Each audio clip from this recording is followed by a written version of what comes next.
All right, y'all.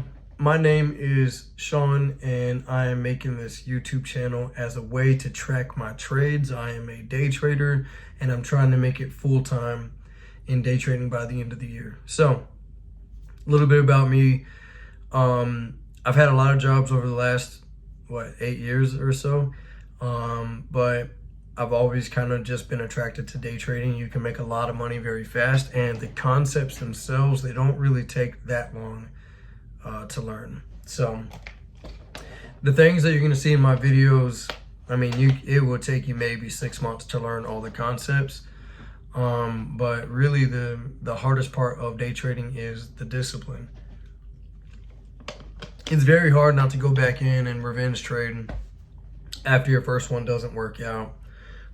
It's also hard to just stop trading when you're already green on the day and the market conditions are kind of flat and ranging. You feel like you can get more out of it, or you should make more, and so you're not happy, and that's where greed really comes in and kind of turns a green day into a red day. But I'm going to talk about that in here. Basically, the whole channel is trade recaps. So I am, I guess you would say, ICT or an SMC trader, but I do kind of factor in supply demand. I just don't talk about it as much, but I do use those levels. To me, I believe that all these styles are the same. I think they use different names. So you could look at like a demand zone as, a high time frame order block. It's all the same stuff.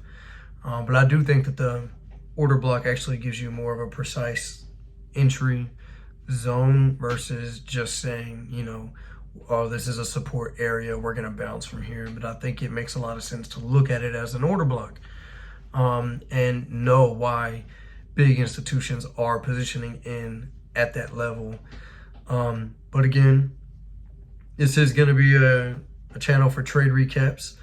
So I posted my trade recap for today, and I did learn as I was making the video. So if you go and watch that video today, it's the 27th of August. But if you go and look at that, during the video, I had realized that there was a crossover with the moving average and VWAP. Now, that wasn't something that I looked for during the trade, but I saw it in hindsight.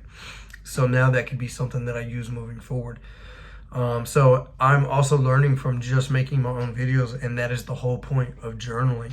I've tried to journal in just a regular paper notebook, but it's very hard to go back and look on those.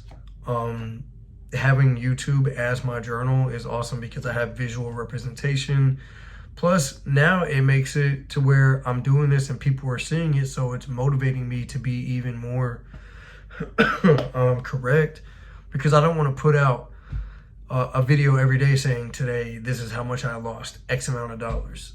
Or one for tomorrow, this is how I lost X amount of dollars trading NASDAQ. I want to give good content, and I will grow. That's the one thing about this, is as time goes on, you will see that I will go from just making $150 a trade to hopefully by the end of the year, I'm making $1,000, $2,000 a trade. But that is the whole point of this. I'm trying to grow as a trader, and putting it out there on view for the whole public to see is a motivator. Now I have people who are helping me hold myself accountable to staying consistent, and mind my rules. I have noticed that over the last 6 weeks, I was working on one combine. I had no issues. And then the moment I strayed away from my rules, I blew the account. And I just talked about that in a video, so y'all can go see that one. But yeah, thank you for checking this out. I hope that this channel, using it as a visual journal, will help me grow, and then y'all will learn with me. I'm not selling anything. I don't have no Discord, no PDFs, no PowerPoints. I'm not doing any of that. This is strictly just for me to have a visual journal that I can learn from, and everyone who subscribes to this just gets a bunch of free information. So it's a win-win for everybody. But yeah, thanks.